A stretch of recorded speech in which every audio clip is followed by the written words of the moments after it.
Good morning, VBHS, and happy Friday. We hope you had a great week. If you missed out on our last episode, we put the full thing up on both Instagram and YouTube since we were out last Friday. Be sure to check it out.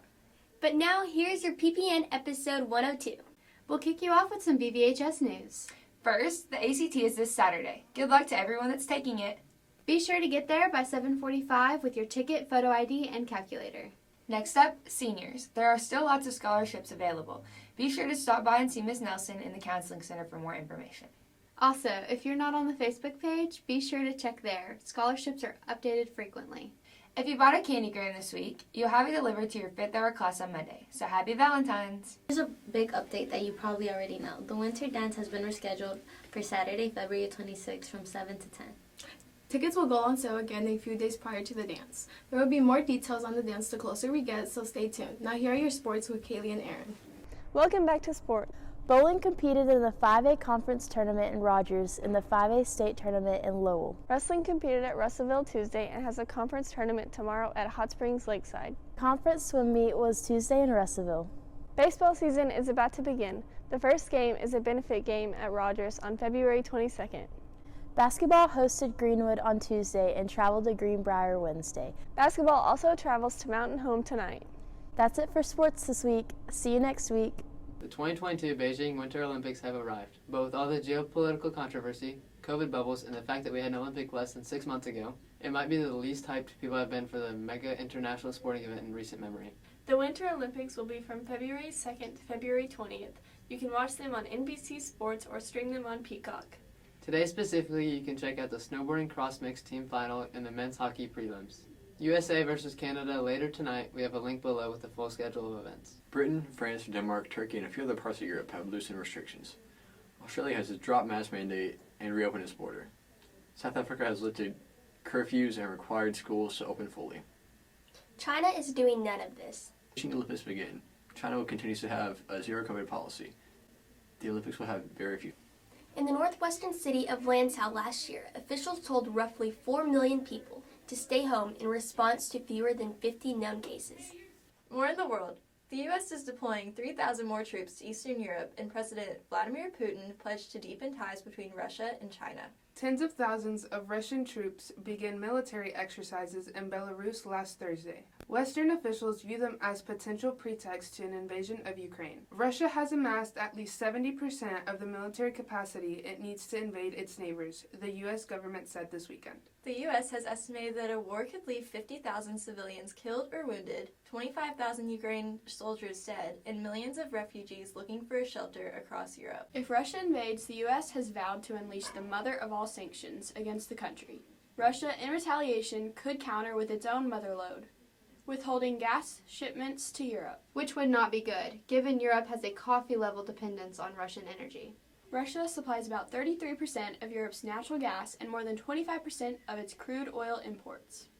Germany, in one extreme example, relies on Russia for more than half of its natural gas. Emmanuel Macron, France's president, will visit Moscow and Kyiv this week, hoping to prevent a war. In another country, President Biden said U.S. raid had killed Abu Ibrahim al-Hashimi al-Qurashi, the leader of the ISIS, in northwest Syria. At least 13 people died in the raid. U.S. officials said most were killed when al-Qurashi detonated explosives. The death of its leader is a blow to the Islamic State, but hardly the end for the group, experts warn. More than 1 million people have fled Afghanistan as its economy collapses. And speaking of the army, in recent article, it said they would immediately discharge unvaccinated soldiers. And while we're talking about Biden said last week at an event with the New York City police officers, the answer is not to defund the police. He was alongside Mayor Eric Adams. And while we're talking about U.S. politics, some senators of both parties opposed Dr. Robert Califf, Biden's nominee to run the FDA. More in the media. Remember the Spotify issue with Neil Young? Spotify has scrubbed as many as 70 episodes of the Joe Rogan Experience. As more artists pull their music from Spotify over its relationship with Rogan, it continues to stand by him. While I strongly condemn what Joe has said, I do not believe that silencing Joe is the answer. He said looking at the issue more broadly is critical thinking and open debate. The power is real and necessary progress. That's it for your world news this week. Here's Hadley with your weekend weather. Hey,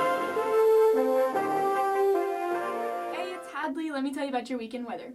It's been a beautiful week here in VB, and for the rest of today at least, it will continue to be warm and sunny, reaching highs of almost 70 degrees. Tomorrow it will cool down significantly with a high of 43 degrees and 13-mile-per-hour winds.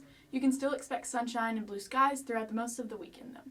Sunday is looking fairly similar with a high of 53 and lows into the 20s. Prepare for fluctuating temperatures to continue throughout the weekend and carrying into next week.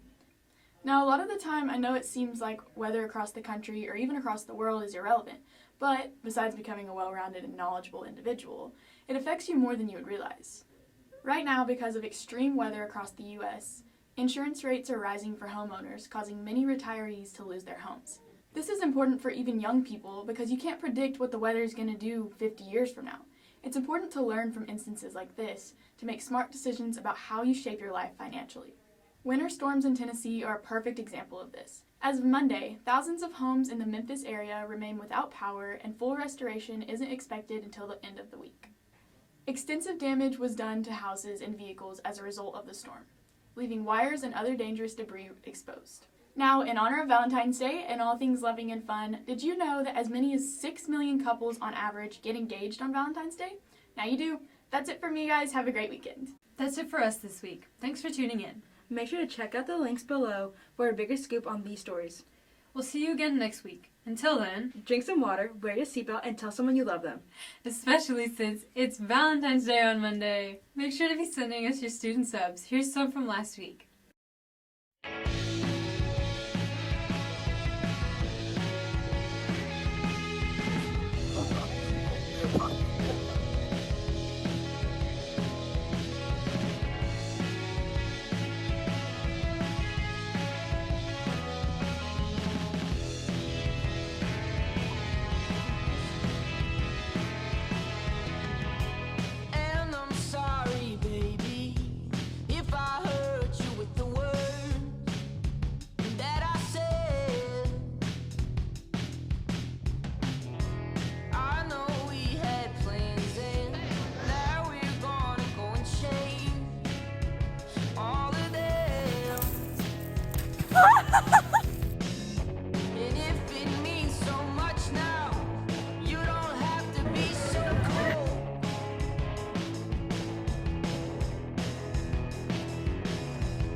Chase, baby! We're state champs!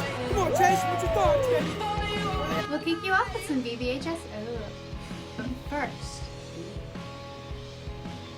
Yeah, you just did.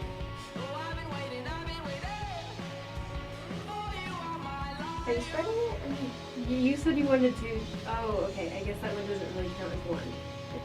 Oh, I thought you were reading it. You said you were doing 1 in 3. That one says 1. We need someone